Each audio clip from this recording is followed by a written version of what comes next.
अज्ञानतिमिरान्धस्य ज्ञानञ्जनशलाकया चक्षुरुन्मीलितं येन तस्मै श्रीगुरुवे नमः। श्री चैतन्य चरितामृत मध्य लीला चैप्टर 24 आत्माराम श्लोक की व्याख्याएं और 217 प्रयास संख्या। यत्पाद सेवाभिरुचिस्तपस्विनाम् अशेष जन्मोपचितं मलं धिया सद्यः क्षिणोत्यन् वह मेघत वेदति सती यथा पदांगुष्ठ विनिसृता सरिथ। श्रीमद् भागवतम चौथे कैंटो से।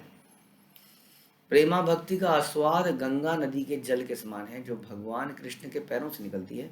जो लोग तपस्या करते हैं उनके द्वारा अनेक जन्मों के संचित पाप कर्मों का फल इस आस्वाद से नित्य प्रति घटता जाता है। तो जब हम भक्ति करते हैं तो हमारे पाप कर्म तो समाप्त होते ही हैं, साथ ही साथ हमें दिव्य आनंद भी मिलता है। और भक्ति में खास तौर पे हमने पहले भी इस बात को चर्चा करी कि भक्ति में विशेषता यह है कि भक्ति पाप के फलों के बीज को भी नष्ट कर देती है। ये बीज बड़े खतरनाक होते हैं। हमने डिस्कस किया कि जंगल में कई बार आग लगती है, बिल्कुल जंगल काला हो जाता है। वो पहाड़ों में जब आग लगती है काला एकदम, ये जंगल सब जल चुका होता है। लेकिन एक महीने बाद ही हम देखते हैं वहाँ फिर से ग्रीनरी नीचे से आने लगती है, क्योंकि बीज सारे वहीं मिट्टी में पड़े हुए हैं। अग्नि बीजों को नहीं जला पाई, लेकिन भक्ति का ये विशेषता है कि वो बीज को भी जलाती है ताकि दोबारा वैसी इच्छाएं अंकुरित ही ना हो। यदि हम भक्ति शुद्धता से करेंगे तो हम देखेंगे कि हमारी सारी गलत आदतें इच्छाएं समाप्त होती जाएंगी। यदि नहीं हो रही हैं तो इसका मतलब हम भक्ति में इनफ घी नहीं डाल रहे हैं, तो अग्नि प्रज्वलित नहीं हो रही है ठीक से। हल्की फुल्की जैसे बुझता हुआ दिया जलता है वैसे भक्ति चल रही है। किसी तरह घिस करके माला हो रही है, ध्यानपूर्वक हमारे माला जप नहीं हो रही है। सबसे बड़ी समस्या तो यही है, जो कि सवेरे ही हो सकती है। उसके अलावा बाकी है लेक्चर भी सुनते हुए हमारा ध्यान नहीं है तो नींद आ रही है, या घर के बहुत सारे काम है, कोई भी प्रॉब्लम हो सकती है आपकी लाइफ में। बट वो भी एक समस्या ही है, क्या करें, कुछ सोचना पड़ेगा, सोचना चाहिए कैसे हम उसको मनन कर पाएँ। तो जब ये सब काम ध्यान से नहीं होंगे तो जो लॉ है भक्ति की वो ठीक से नहीं चलेगी। जब वो जलेगी नहीं तो हमारे कर्म के फलों को नहीं जला पाएगी, ना ही हमारे अंदर कृष्ण को प्राप्त करने की तीव्र इच्छा पैदा कर पाएगी। जब ये इच्छा प्रबल हो जाती है तभी भौतिक संसार से आसक्ति समाप्त होती है, जब हमें भगवान की आसक्ति बढ़ती है। और ये अग्नि को जलाने के लिए ये साधना बड़ी आवश्यक है, जिसमें जप है, श्रवण है। तो इसके लिए हमें बड़ा सतर्क रहना पड़ेगा, कैसे इसको हम और ज़्यादा बढ़िया से हवा मारें इस आग को। और साथ ही साथ जब हम करते हैं इस तरीके से अच्छे से तो हमें बड़ा आनंद भी मिलता है। यही कारण है कि कई लोगों को आनंद भी नहीं मिल रहा है, क्योंकि वो इनफ तप कैसे आता है। अग्नि का तप तभी है ना, लौ बुझती हुई लौ का तप नहीं आता है। जब भभकती है आग तभी उसकी तपन लगती है। तो क्योंकि वो आग नहीं जल रही है, इससे ना तो पाप कर्म समाप्त हो रहे हैं, ना ही आनंद आ रहा है। और इस प्रकार से कई बार लोग छोड़ देते हैं। देहरामी सर्व काम सब आत्माराम कृष्ण कृपाए कृष्ण भजे छाड़ी सब काम। जब तक मनुष्य देहात्म बुद्धि के अधीन श्रम करता है तब तक उसे अनेक भौतिक इच्छाओं की पूर्ति करनी पड़ती है। जब तक देहात्म बुद्धि के अधीन श्रम करता है, देहात्म बुद्धि आप समझते ही हैं, देहात्म की आई एम दिस बॉडी, और इससे रिलेटेड जब हम कोई कार्य करते रहते हैं, अब देखेंगे हम बड़ा माइन्यूटली पूरे दिन में हम अक्सर इन्हीं के अराउंड काम करते हैं। जैसे पूरे दिन चिड़िया का घोंसला देखा, चिड़िया घोंसले में बच्चे होते हैं उसके। अब वो पूरे दिन उड़ उड़ के कहीं जाती है, थोड़ी थोड़ी देर में आती है वहाँ पर और अपने बच्चों के मुंह में वो दाना डालती है, फिर उड़ जाती है, फिर आती है, फिर डालती है, फिर उड़ जाती है। उसका पूरा दिन का यही काम है। इसी तरह हमें सोचना चाहिए, क्या मेरे पूरे दिन मेरे लिए ही करे जा रहे हैं, मैं अपने शरीर अपने परिवार के लिए कुछ करना हूँ, या मैं भगवान के लिए भक्तों के लिए कुछ करने का प्रयास कर रहा हूँ। तो नहीं, अगर नहीं कर रहे हैं तो देहात्म बुद्धि का अधीन कर रहे हैं। यदि हम देहात्म बुद्धि का अधीन करेंगे तो क्या होगा, बहुत सारी इच्छाएं पैदा होती रहेंगी, उनको सेटिस्फाई करने में हम लगे रहेंगे। एक पूरी होगी दूसरी आ जाएगी, एक खत्म होगी। जैसे हमने रामायण में सुनते हैं, भगवान राम ने रावण का सर काट दिया, युद्ध में करते करते सर कट गया। लोगों ने देखा वो रावण खत्म, लेकिन वहीं पर दूसरा सर उगाया, वो फिर काटा और फिर से उगाया। इसी तरह से इच्छाओं को आप काटते रहोगे या पूरी करते रहोगे, वो फिर से उदय होती जाएगी, फिर से उदय होती जाएगी। क्योंकि उसका बीज जो है ना, रावण का जो नाभि में जो या उसके हृदय में जो अमृत था उसको सुखाने की आवश्यकता थी, और जब उसको सुखाया बाण मार के तब उसकी मृत्यु हुई। तो वो बीज को मारना जरूरी है। ये इच्छाओं को पूरा करने से काम नहीं चलेगा। ये काम नहीं चलेगा कि मैं इच्छाओं को पूरा करूंगा तो एक दिन मैं इच्छाओं से फ्रस्ट्रेट हो जाऊंगा और फिर मैं भक्ति कर पाऊंगा। ये बोगस फिलोसफी है। कई बार भक्त भी कहते हैं सारी इच्छाएं मार दें क्या, मार तो दी इतनी तो कर ही रहना, इतना थोड़ा बहुत तो रहेगा ही। हाँ, हम नहीं मना करे रहेगा, क्योंकि इतना जल्दी शुद्ध होना पॉसिबल नहीं है, लेकिन ये मत सोचिए कि थोड़ा बहुत रहेगा तो थोड़ा बहुत तो जीने दो। इन इच्छाओं से कभी संतुष्टि नहीं मिल सकती है। ये इच्छाएं हमेशा हमारे दिमाग में कुछ हम नेक्स्ट योजनाएं बनाते रहे। जैसे हम किसी जगह में गए, माना घूमने गए, हमारे दिमाग में ये चल रहा है ओहो अब 2 दिन बाद यहाँ से वापस जाना है, ओहो अब 2 दिन यहाँ से वापस जाना है, कहीं और कुछ करें, कहीं और कुछ करें। तो वो जो वहाँ पर 1-2 दिन के लिए वो आया है, वो 1-2 दिन को भी नहीं एंजॉय कर पाएगा, क्योंकि दिमाग में अब उसके नेक्स्ट प्लानिंग ऑलरेडी चालू हो चुकी है। और कोई ये दुख हो रहा है कि अब यहाँ से वापस भी जाना है, अब कहाँ पे जाएं। तो संतुष्टि नहीं मिलती है इच्छाओं से, हम ये करें। लेकिन जब व्यक्ति, जब तक, ये कब तक नहीं मिलती है, जब तक देहात्म, यानी कि जब तक भक्ति, शुद्ध भक्ति में हम नहीं जाएंगे तब तक समस्या बनी रहेगी। यानी कि शुद्ध भक्ति में जाना कोई ऑप्शनल चीज़ नहीं है, it is a mandatory thing, ताकि हम सर्वाइव कर पाएँ। नहीं तो हमारे पतन का हमेशा कुछ ना कुछ कारण बन सकता है, क्योंकि हम अपनी इच्छाओं को रोकने का प्रयास नहीं कर रहे हैं, भौतिक आसक्ति बनाए रख रहे हैं, और इस कारण से हमारा पतन हो सकता है। ऐसा व्यक्ति आत्माराम कहलाता है। जब ऐसे आत्माराम पर कृष्ण की कृपा होती है तो आसान अपनी तथाकथित आत्मतुष्टि को त्याग देता है और भगवान की दिव्य प्रेमा भक्ति में लग जाता है। तो यह आत्माराम का मतलब इससे भी बता रहे हैं कि आत्मा मतलब हमारा इस शरीर, और जो इस शरीर की तुष्टि में लगा है वो आत्माराम, और जब उसके ऊपर भगवान की कृपा होती है तब वो इस आत्मतुष्टि को त्यागता है और भगवान की दिव्य प्रेमा भक्ति में लगता है। तो ऐसा वाला आत्माराम नहीं बनना है जो आत्मतुष्टि में लगा है। How to satisfy my senses. हम सबके हृदय में निरंतर कुछ डिजायर चलती हैं। जैसे हम कहते हैं कि पंखे चलते हुए, तेज पंखे को हम बंद करते हैं तो काफ़ी देर तक घूमता रहता है वो। इसलिए भक्तों के जीवन में भी पुरानी कंडीशनिंग की वजह से इच्छाएं आती रहती हैं, because of old desire habits. क्योंकि हमारे जीवन में आप सब जानते हैं बहुत सारी हैबिट्स रही हैं, और बच्चों के जीवन में क्या रही हैं, पुराने जन्मों के कर्म का फल रहा है। इसलिए उनके हृदय में भी इतनी बचपन से ही इतनी सारी इच्छाएं पनप रही हैं। यदि उनको पूरा करने में हम लगे रहेंगे तो ऐसा वाला आत्माराम बड़ा ही दुखी रहता है, क्योंकि कभी वो संतुष्ट हो ही नहीं सकता है। ये सब हमने देखा है अपने जीवन में, है ना। तो इसलिए भगवान के दिव्य प्रेम भक्ति में जब लग जाता है तभी यहाँ से संतोष मिलता है। स्थानाभिलाषी तपसी स्थितो हम त्वां प्राप्तवान देव मुनीन्द्र गुह्यम काचम विचिन्वन्नपि दिव्यरत्नम स्वामिन् कृतार्थोऽस्मि वरम च याचे। पूर्ण पुरुषोत्तम भगवान से आशीर्वाद प्राप्त करते समय ध्रुव महाराज ने क्या कहा, हे प्रभु, चूंकि मैं ऐश्वर्य से युक्त भौतिक पद की खोज में था। ध्रुव महाराज क्या चाहते थे कि उनका जो राज्य हो उनके पिता के पिता के पिता, मतलब अपने ब्रह्मा जी से भी बड़ा हो। अब बताइए, ब्रह्मा जी तो सारे संसार के ओनर हैं, उनसे बड़ा। तो ध्रुव तारा जो है उससे भी महान है, उससे भी बड़ा है, बाद में उनको मिला। तो वो कहते हैं कि मेरा जो है, उन्होंने बोला, हे प्रभु, मैं ऐश्वर्य से युक्त भौतिक पद की खोज कर रहा था और इसी के लिए तपस्या कर रहा था। अब मैंने आपको प्राप्त कर लिया है, जो देवताओं, संतों, राजाओं को भी कठिनाई से प्राप्त होता है। मैं तो कांच के टुकड़े की खोज कर रहा था, किंतु बदले में मुझे अमूल्य रत्न मिल गया। अब मैं इतना संतुष्ट हूँ कि मैं आपसे कोई भी वर नहीं मांगना चाहता। तो ये उसके मुंह से आ रहा है जिसने भगवान को देखा, भगवान को प्राप्त किया। यहाँ से हमें सीखना चाहिए। अपने एक्सपीरियंस से सीखने वाला व्यक्ति इंटेलिजेंट नहीं है वास्तव में। जो दूसरे के एक्सपीरियंस से सीखता है वही इंटेलिजेंट है। इसलिए हम लोग भक्तों के एक्सपीरियंस से सीखते हैं। यहाँ पर ध्रुव महाराज ने, जिन्होंने भगवान को प्राप्त किया, साक्षात उनको दर्शन किए, वो बता रहे हैं कि ये भगवान, आपको प्राप्त करके अब किसी और वस्तु की आवश्यकता नहीं है, मैं पूरी तरह संतुष्ट हूँ। तो हम भी तो संतुष्ट होना चाहते हैं।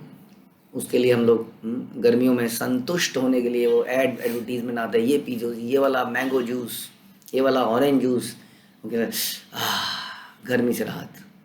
और हम देखते हैं कि ऐसा कुछ हो नहीं पा रहा है, लेकिन फिर भी पूरी तरह संतुष्टि नहीं मिल पा रही है, फिर से कुछ समस्या हो रही है। तो ये संतुष्टि के लिए ध्रुव महाराज की तरह हमें समझना पड़ेगा। कि जब तक हम सांसारिक वस्तुओं के लिए पूजा पाठ करेंगे या हमारे हृदय में ये सांसारिक इच्छाएं रहेंगी, तब तक हम संतुष्ट नहीं हो पाएंगे। We should be living here like अगम अपाइनो नित्यस्ताम तितिक्षस्व भारत, कि ये जो आना जाना लगा रहेगा किसका, सुख का, दुख का, गर्मी का, सर्दी का, मान का, अपमान का इत्यादि, हार का, जीत का, इसको टॉलरेट करो। टॉलरेट करके क्या करो, अपना काम करते रहो। जैसे माना आप ड्राइविंग कर रहे हैं, बहुत तेज ड्राइविंग कर रहे हैं आप 100 माइल्स, क्योंकि वो सड़क ही ऐसी है, माना हाईवे पे चल रहा है, स्लो नहीं कर सकते।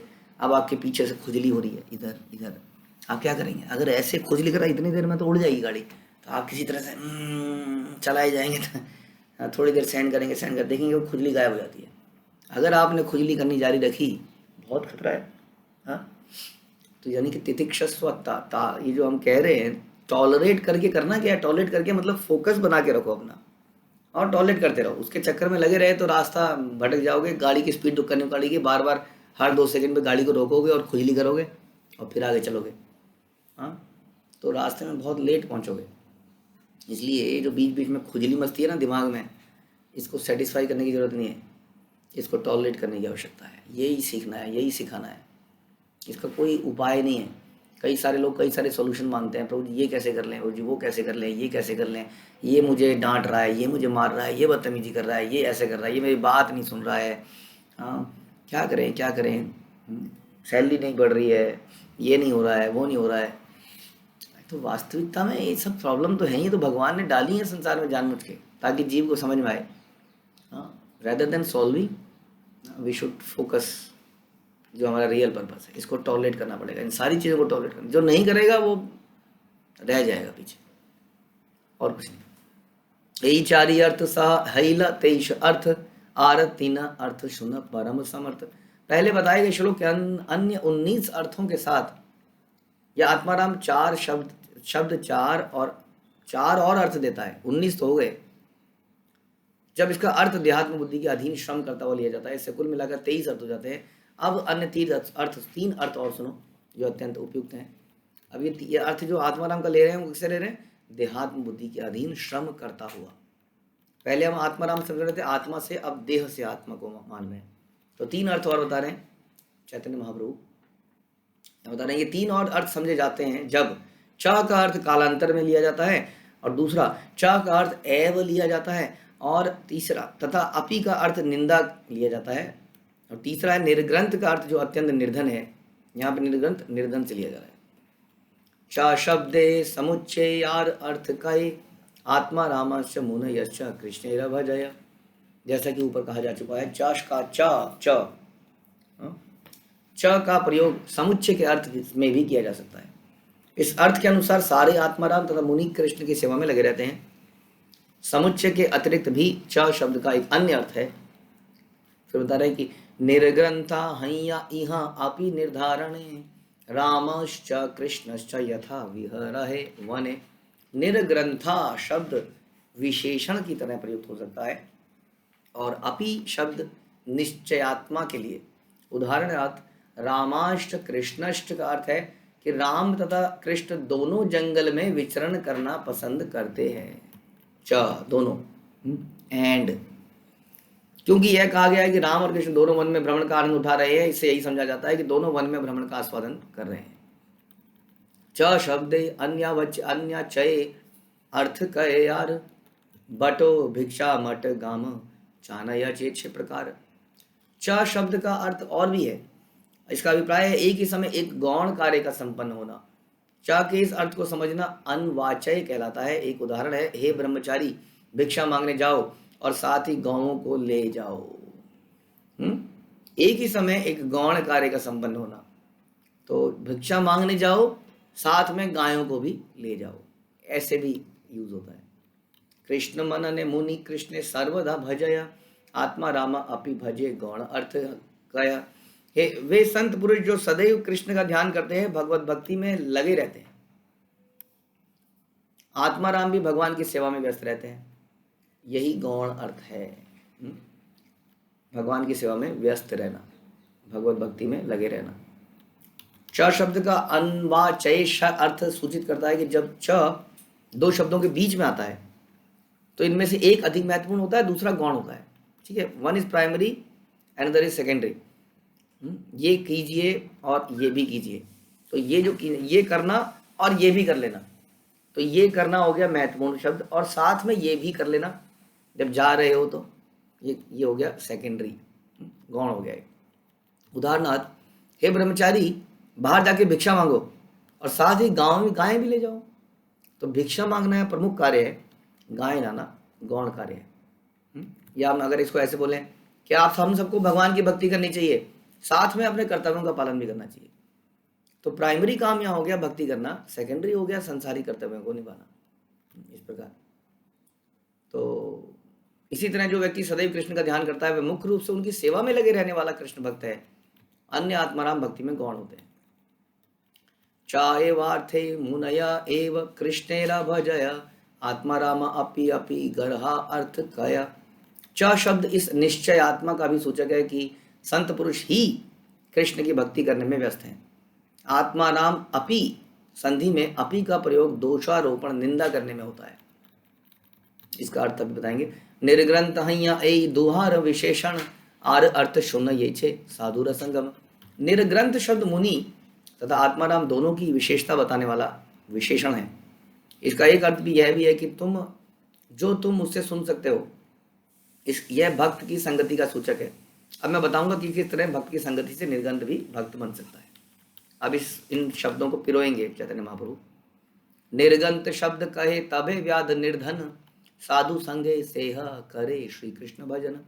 निर्गंत शब्द जो अपि के साथ मिलकर निश्चयात्मा का सूचक है, ऐसे व्यक्ति को बताता है जो पेशे से या तो शिकारी है या बड़ा निर्धन है, तो भी जब ऐसा व्यक्ति नारद जैसे महान संत की संगति करता है तो कृष्ण भक्ति में संलग्न हो जाता है, निश्चय ही हो जाता है।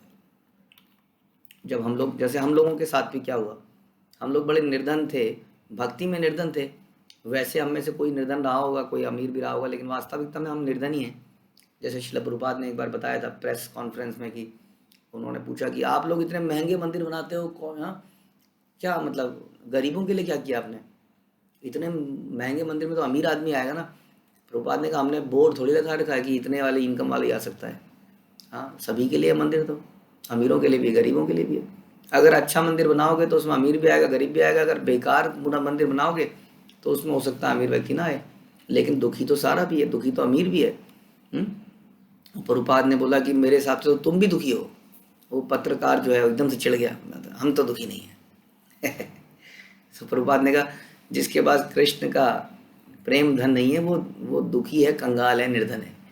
तो हमने उन सब निर्धनों के लिए मंदिर खोले हैं। तो मंदिर किस लिए है? मंदिर दुखी लोगों के लिए है। और सारे जो कृष्ण की चेतना से, प्रेम से रहित हैं, वो सारे लोग वास्तव में क्या हैं? दुखी हैं। ये समझने का विषय है।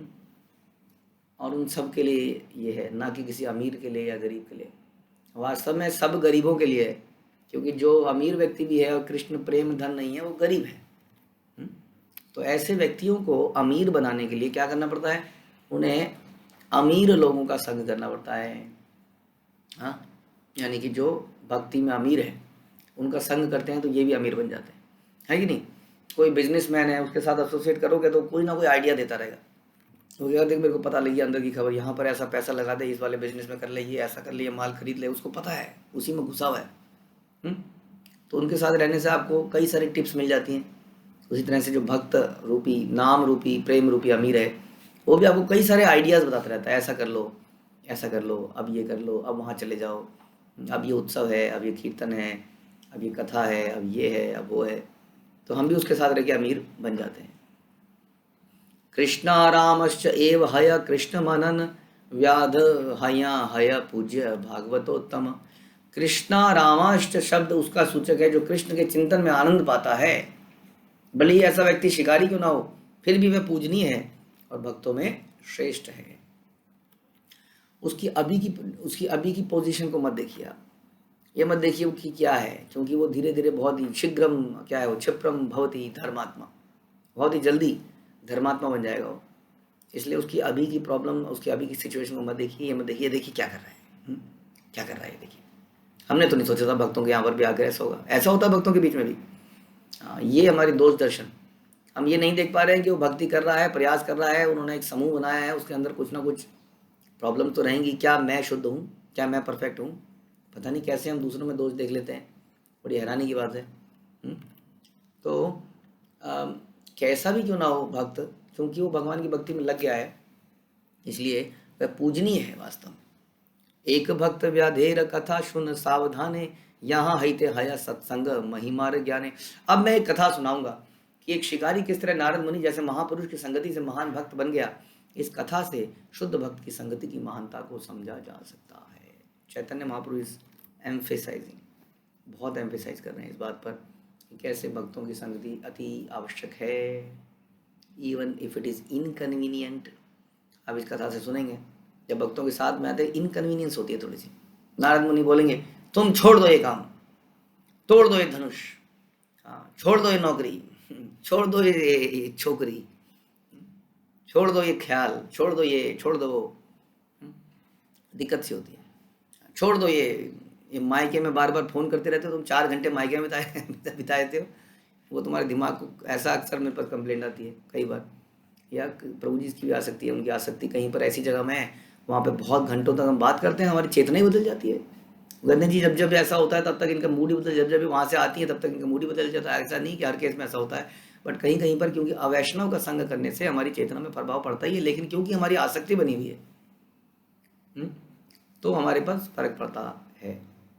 इसलिए तो जब हम भक्तों के संग में आते हैं तो कई बार इस तरह की रेस्ट्रिक्शन लगाते हैं तो हमें दिक्कत होती है। लेकिन हम देखेंगे यहाँ पर एक व्यक्ति जो कि बहुत ही अधम है, वो नारद मुनि की बात को एज इट इज मान लेता है। हाँ, तो एक दिन श्री नारद देखी नारायण, त्रिवेणी स्नान एक प्रयाग करिला का मन। एक बार महान संत नारद मुनि भगवान नारायण से वैकुंठ में भेंट करने के बाद गंगा, यमुना और सरस्वती इन तीनों नदियों के संगम में स्नान करने प्रयाग में गए। प्रयागराज आप जानते हैं, आज भी ये जगह है। महान संत नारद मुनि इतने मुक्त हैं कि वे नारायण का दर्शन करने वैकुंठ जा सकते हैं कभी भी, और तुरंत ही भौतिक जगत में आ सकते हैं। सोचिए कितना फास्ट ट्रेवलर है। कौन व्यक्ति ऐसा है, करोड़पति से करोड़पति व्यक्ति को भी उसके पास अपना प्राइवेट जेट है तो भी समय लगता है बहुत ज़्यादा। फिर आपको रनवे पे उतरने के लिए परमिशन चाहिए गवर्नमेंट से, कितनी देर में आपका जहाज उतरेगा, उस वक्त कोई नहीं पूछेगा कि आपका जहाज पहले उतरेगा नहीं। फिर भी समय लगता है कि नहीं। फिर भी हम देखते हैं कई बार बड़े बड़े पॉलिटिशियंस का जहाज क्रैश हो जाता है, ऐसा भी हमने देखा होते हुए। लेकिन नारद मुनि का देखिए ये है, ये आध्यात्मिक उपलब्धि है। अभी वैकुंठ में है, अभी प्रयागराज में आ गए, बताइए कितना डिस्टेंस आप सोच सकते हैं। तो ऐसा इंटरनेशनल गलत हो जाएगा बट इंटर कॉन्टिनेंट के बाद भी इंटर ब्रह्मांड, क्योंकि ये जो ट्रैवलर है कौन सा पासपोर्ट है कौन सा क्या है इनके पास, तो ये जो है संगम पे आए और लाखों लोग बता रहे हैं कि संगम में आज भी स्नान करने जाते हैं।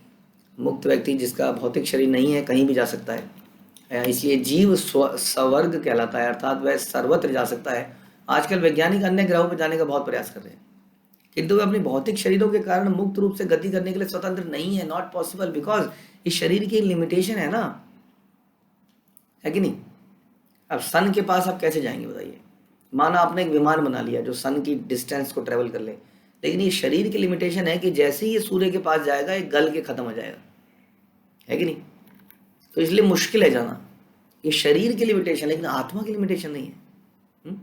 किंतु यदि कोई अपने मूल आध्यात्मिक शरीर में स्थित होता है तो बिना कठिनाई के कहीं भी जा सकता है।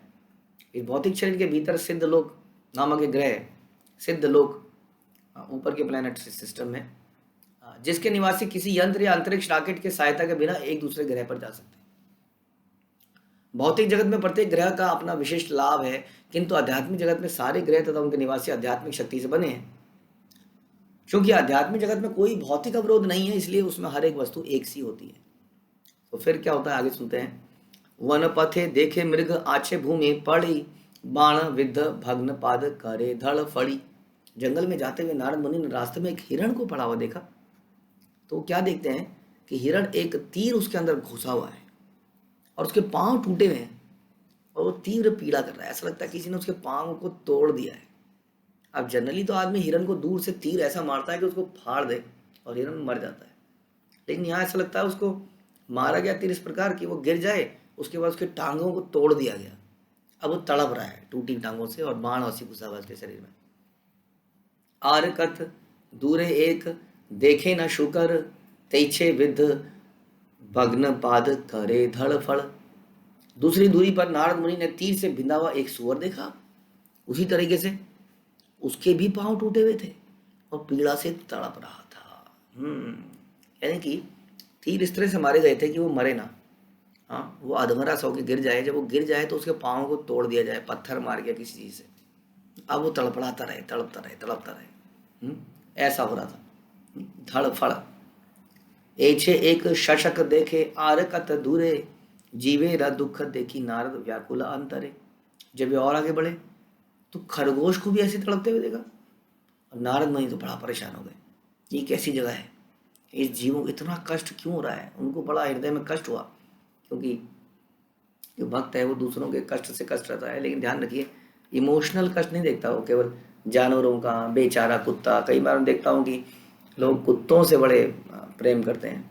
बरसात हो रही है, ये हो रही है, वो अपने भीगते हुए जाएंगे, कुत्तों को शेल्टर देंगे। ये जो है कई बार this is good but this not. ये क्या होना चाहिए, सबके प्रति हमारे हृदय में प्रेम होना चाहिए। तो हमें जीवात्मा का असली दुख क्या है वो समझने की आवश्यकता है, जो कि वैष्णव समझता है। वो कुत्ता आखिर कुत्ता बना ही क्यों? अगर वो भी मनुष्य होता तो तुम्हारी तरह घर में रह रहा होता ना।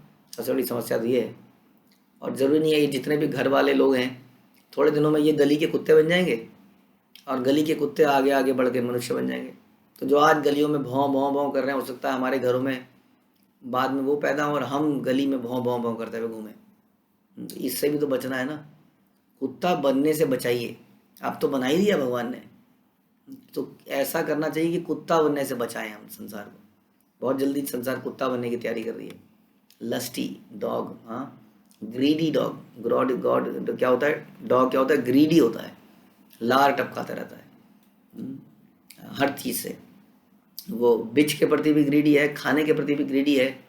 हाँ, तो ऐसा ही मनुष्य हो चुका है। वो वुमन मैन वुमन के प्रति ग्रीडी है, लस्टी है। वुमन मैन के प्रति लस्टी है।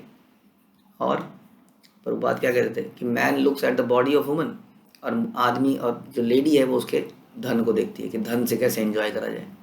इस तरह से तो कुत्ता बनने की तैयारी कर रहे हैं। तो हमारा जो करुणा है वही होनी चाहिए, कैसे मनुष्य जाति को कुत्ता बनने से बचाया जाए। मैं कल एक जगह पे गया था, वहाँ पे लिखा था, बहुत सारे कोट लिखे थे। उन कोट को देख के बड़ा अजीब सा लग रहा था। एक तो वही था फेमस श्लोक, नर सेवा नारायण सेवा। और भी कुछ लिखा था कि मैंने भगवान को कहीं नहीं देखा तो मैंने नर को देखा, तो मैंने कहा मैं इन्हीं की सेवा कर लूँ। ऐसे ऐसे कोट लिखे थे। तो सेवा कर लो। अच्छा, तो क्या सेवा कर रहे हैं आप क्या कर रहे हैं, आपने एक अस्पताल खोला है जिसमें आप रोगियों का इलाज कर रहे हैं।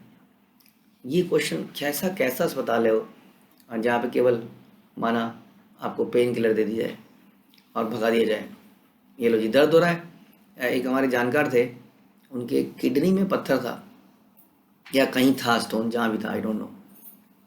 तो कुछ चमत्कारिक व्यक्ति के पास पहुँचे वो, जैसा कई बार होते हैं। उनका स्टोन निकाल देंगे, दवाई खा लो, दर्द ख़त्म। उसने दवाई खाई, अगले दिन से उसका दर्द ख़त्म हो गया। तो ये अज्यूम किया गया कि तुम्हारी स्टोन निकल चुका है। अगले दिन दर्द ख़त्म था, उसके बाद कभी दर्द हुआ ही नहीं। और तो उसके 3-4 साल बाद कुछ प्रॉब्लम्स आई, टेस्ट कराया तो बोला कि ये जो किडनी वगैरह है या लीवर जो भी था वो फेल हो गया है। तब जाके रिसर्च करी गई तो उस व्यक्ति ने ऐसी दवा दी थी कि उसने सुन्न कर दिया था। ऐसा कर रहा था वो लार्ज स्केल पे। तो चमत्कार होने लगा, लोग आने लगे उसके पास, नहीं कहाँ से। हाँ, 6 महीने 1 साल ऐसा बिजनेस करो और भाग लो वहाँ से। उसके बाद उसका रिएक्शन आएगा और वो समाप्त, उसका अंग समाप्त हो गए, पत्थर वहीं का वहीं है, लेकिन उसने सुन्नी कर दिया उस दर्द को, ऐसा कर दिया उस जगह को।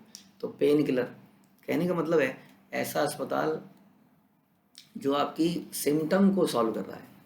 वो ये नहीं सॉल्व कर रहा है कि क्यों आदमी अस्पताल में आता है, क्यों आदमी दुखी होता है, क्यों आदमी मरता है। तो ये रियल ये नर की सेवा कीजिए। हम भी तो यही कह रहे हैं, ठीक है नर की सेवा नारायण की सेवा की बात मान लेते हैं, बट कैसे, क्या हम सच में सेवा कर रहे हैं या हम ज़्यादा इल्यूजन क्रिएट कर रहे हैं समाज में। हम लोगों को बताने का प्रयास कर रहे हैं कि सुखी बना जा सकता है, आइए ये प्रोडक्ट लीजिए, ये दवाई खाइए और मुक्त हो जाइए।